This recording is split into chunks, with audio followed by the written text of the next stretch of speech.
Hello my dear friends and welcome to Beauty Slash channel. And in today's video, as you can see, we will be discussing how I did this work. Particularly this client wanted to have her eyebrows more dense in color, more stronger at the tail. So I just put it more shade there. But basically the structure and everything I will be showing you on the practice skin today. And this is a quick overview of the structure for today's lesson. You can see the strokes are really nice and the eyebrow looks full, and even if the client doesn't have any eyebrow, the structure will really save her. So later on I will show you in details how I did it, so let's dive in. Okay, so here we have our nice eyebrow, and I am starting with always with bottom strokes. So you can see they are not straight, they are rounded. So when you work with a client, try to make the few beginner strokes rounded, and only then when it comes closer to the tail they are more aligned to the tail, coming up together. So you can see they changed the direction and now they are rounded towards the tail. The next step would be now to draw the second stroke and the third one. Now you can see the second stroke is just right in the middle between the bottom strokes, and the third stroke is connecting the bottom line to the upper part. Basically the last one is just making the upper part looks neat and have that nice straight upper line. Now to make the upper part more fuller, we just add a little bit of strokes aligned together with the previous strokes to make the upper part more visually look like 3D, and a little bit of the front. Remember, our front will be semi-straight, semi-round. And now I will take my microblading tool. I am using, later on I will show you in a second, I'm using a 12 blade. I just feel like I really can work with rounded strokes with this blade. So we can see I start with more round. If you do the rounder the better, because later on when you will place the secondary strokes in between, there will be at least some space for them.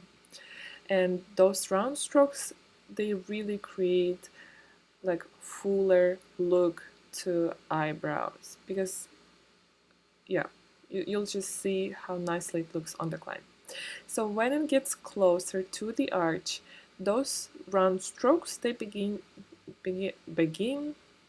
to change the direction. So now they are rounded but towards the tail. Now you can see they are coming and almost following the tip of the tail.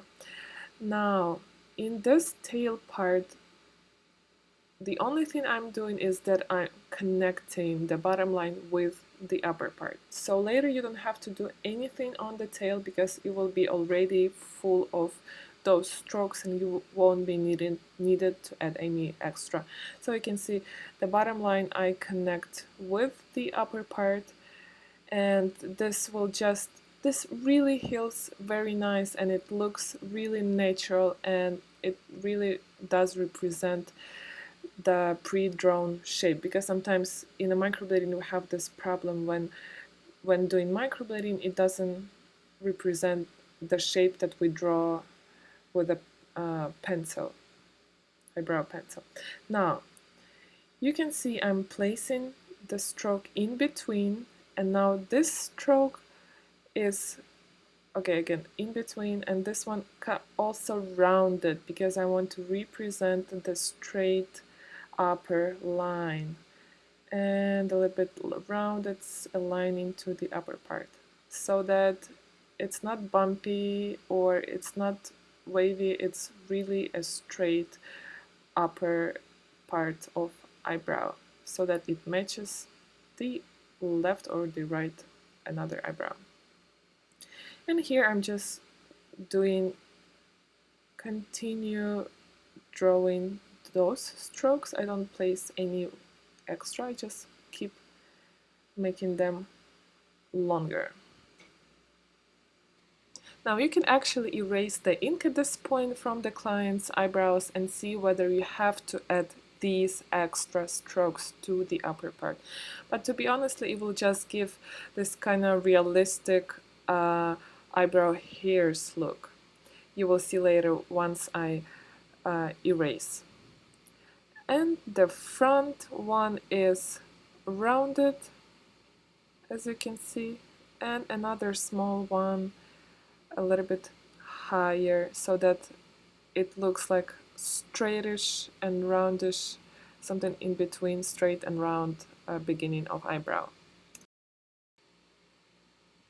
Now as you can see, it's coming really nicely and eyebrow looks already full and nice. But if you do feel you should add any shade, please feel to do so. And here I'm using 19 shading blade, tilted shading blade. So I just like punch first. Of course I stretch the skin really nicely, stretch the skin, and then I tap with this tool into the skin. Tap so that it creates vacuum and it soaks up the ink. Now for the pigment that you will be using for the shade, you can use the same ink, or you can use lighter ink to create more 3D effect. You can also dilute the ink for the shade so it looks more natural. Otherwise you will have kind of strong spots after it heals, so it's better to a little bit dilute the ink, also depending of course which ink you are using. And I usually like to do the shade at the bottom, at the edge, slightly at the edge, and slightly at the top of eyebrow, because if you do the shade all over the eyebrow or too much at the top of eyebrow, it will create a flat look. So it's better to have like ombre, darker at the bottom, going lighter to the upper part, or you can put the shade in the middle of eyebrow, looks also really nice. And don't touch the front. It's very rare when the client likes to have her beginning of eyebrow dark. Usually it's the opposite, from the lighter the beginning of eyebrow to the dark. Now you can see how awesome the structure, this microblading pattern look like, and it looks even better on the actual client. So yeah, this video is coming to the end, and thank you so much for watching this video, for taking your time to watch this video. I hope you learn something new, and I would be happy to see you guys in the next video. So please leave your comment, and also don't forget to join our group.